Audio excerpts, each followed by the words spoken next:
Hello students, myself Preeti Mishra. Today's tutorial is for class 6 Hindi language.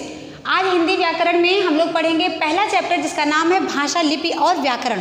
सबसे पहले आप लोग अपनी बुक देख लीजिए, जो कि बुक आपके सिलेबस में चलने वाली है। इस बुक का नाम है अदिता भाग 6, कक्षा 6 के लिए ये बुक है जिसका नाम है अदिता। इसका पब्लिकेशन है तो इसका नाम है अदिता। और आज हम इसके चैप्टर फर्स्ट को पढ़ेंगे, एक्सप्लेन करेंगे, जिस चैप्टर का नाम है भाषा, लिपि और व्याकरण। तो सबसे पहले आते हैं अपने चैप्टर पे और बात करते हैं भाषा की। बच्चों, आप लोग अभी कक्षा 5 से कक्षा 6 में आए हैं, इसलिए आप अभी बहुत छोटे हैं। अब 6 में आ गए हैं, अब आप सीनियर हो गए हैं, इसलिए थोड़ी सी सीनियरिटी की बातें हम लोग करेंगे और आप लोग भी सीनियर बच्चों की तरह उसको सीखने की और समझने की कोशिश करिएगा। तो बात करते हैं भाषा की। भाषा किसे कहते हैं? आपने अपने पिछली क्लास में पढ़ा होगा कि वह माध्यम जिसके द्वारा हम अपने विचारों का आदान प्रदान करते हैं, अर्थात जो हम अपने विचार दूसरों तक पहुंचाते हैं और दूसरों के विचार हम तक आते हैं, उसे हम भाषा कहते हैं। अब इसको मैं एक उदाहरण के जरिए आप तक पहुँचाना चाहूँगी कि जैसे आप सभी बच्चे जब पहले दिन अपने स्कूल में आते हैं और अध्यापक आपके क्लास में एंट्री करता है, प्रवेश करता है, और उसके बाद वो आपको एक कहानी सुनाता है।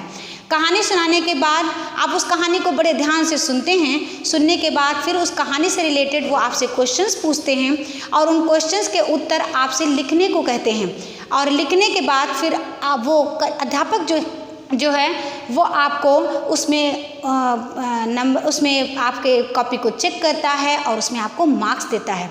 अब हम आते हैं अपनी बात पर कि बात क्या है कि अध्यापक के द्वारा कहानी को सुनाया जाना, आपके द्वारा सुना जाना, फिर आपके द्वारा क्वेश्चन लिखा जाना, आंसर लिखा जाना, ये सारी चीज़ें अर्थात सुनना, सुनाना, पढ़ना, पढ़ाना और लिखना, लिखाना, ये जितनी भी चीज़ें हैं, इनके द्वारा हमने अपने विचारों को एक दूसरे तक आदान प्रदान किया। तो इसलिए हम इस रूप को क्या कहते हैं? भाषा कहते हैं।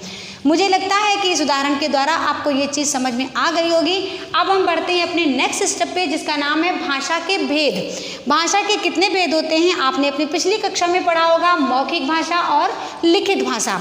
लेकिन एक और भाषा है, बहुत कम लोग जानते हैं, जिसका नाम है सांकेतिक भाषा। सबसे पहले बात करते हैं मौखिक भाषा की, मुख द्वारा बोली जाने वाली। जैसे अभी मैं जो बोल रही हूँ और आप मुझे सुन रहे हैं, ये कौन सी भाषा है? ये लिखित भाषा है। तो मुख द्वारा बोली जाने वाली भाषा को हम मौखिक भाषा कहते हैं। इसमें हम रेडियो पे जो चीज़ें सुनते हैं, दूरदर्शन पे देखते हैं, कोई कहानी सुनते हैं, उसको हम मौखिक भाषा के उदाहरण के रूप में देखते हैं। नेक्स्ट हमारा आता है लिखित भाषा। लिखित भाषा किसे कहते हैं? जब हम किसी चीज़ को लिखते हैं, लिखकर उसको पढ़ते हैं, या अखबार को लिखना या पत्र लिखना, ये सारी चीज़ें हमारी लिखित भाषा में आती हैं। अर्थात जब हम किसी चीज़ को लिखित रूप में लिखते हैं तो वो हमारी लिखित भाषा हो जाती है। नेक्स्ट बात करते हैं सांकेतिक भाषा की। सांकेतिक भाषा वो भाषा होती है जिसको हम संकेतों के माध्यम से व्यक्त करते हैं। आप सभी बच्चों ने देखा होगा कि हमारे वहाँ जब चौराहे पर हम लोग पहुँचते हैं तो वहाँ पर एक ट्रैफिक हवलदार खड़े होते हैं, और ट्रैफिक हवलदार जो होते हैं वो इशारों से लोगों को ट्रैफिक सिग्नल दिया करते हैं कि आप रुक जाइए, आप जाइए। तो वो कौन सी भाषा होती है?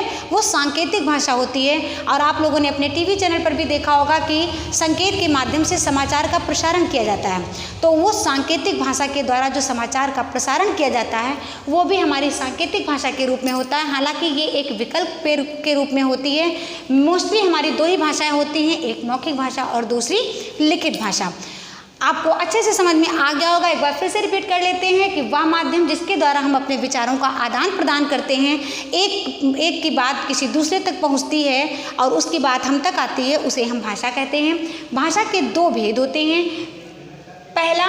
भाषा के भेद 3 होते हैं। पहला मौखिक भाषा, लिखित भाषा और सांकेतिक भाषा। मौखिक भाषा में मुख द्वारा बोली जाने वाली भाषा को हम मौखिक भाषा कहते हैं। लिखित भाषा में लिखकर व्यक्त की जाने वाली भाषा को हम लिखित भाषा कहते हैं। और सांकेतिक भाषा, संकेतों के द्वारा व्यक्त की जाने वाली भाषा को हम सांकेतिक भाषा कहते हैं।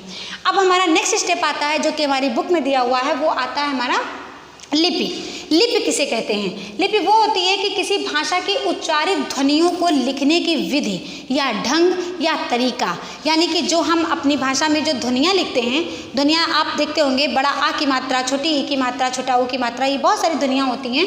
तो इन भाषाओं को उच्चारित ध्वनियों को जो लिखने की विधि अर्थात जो लिखने का तरीका और जो ढंग होता है उसे हम लिपि कहते हैं।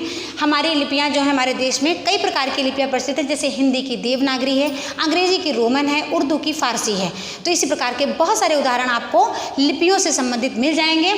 नेक्स्ट हमारा स्टेप आता है व्याकरण।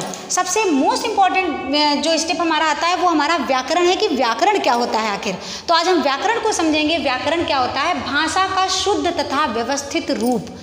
व्याकरण का मतलब होता है कि हम अपनी भाषा को कितने शुद्ध और व्यवस्थित ढंग से लिखते हैं, उस व्यवस्थित रूप को हम व्याकरण कहते हैं। अर्थात जब हम भाषा को किसी शुद्ध अर्थात लिखने के ढंग, लिखने का तरीका, जैसे हमने लिख दिया है कि रामा बाजार जता है, तो ये भाषा अर्थात व्याकरण का ये कैसा रूप है? ये अव्यवस्थित रूप है। रमा की जगह राम हो जाएगा, बाजारा की जगह बाजार हो जाएगा, जता की जगह जाता हो जाएगा है। राम बाजार जाता है।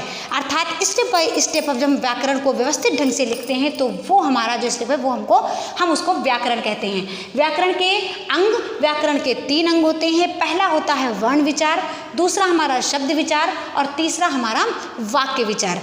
इसका अध्ययन जो है वो हम लोग अपने नेक्स्ट चैप्टर में यानी कि चैप्टर 2 में ये लेसन के अकॉर्डिंग दिया है। हमारा नेक्स्ट चैप्टर आएगा वर्ण विचार, उसका नेक्स्ट चैप्टर आएगा शब्द विचार और उसका नेक्स्ट चैप्टर आएगा वाक्य विचार। तो चैप्टर बाय हम इसको अच्छे से एक्सप्लेन करेंगे और समझेंगे।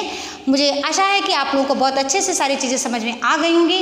अगर अदरवाइज इसके बावजूद आपको कोई प्रॉब्लम है, कोई क्वेरी रह जाती है, तो आप हमारे ऑनलाइन सेशन में मुझसे अपनी प्रॉब्लम को शेयर करिएगा। Thank you, have a good day.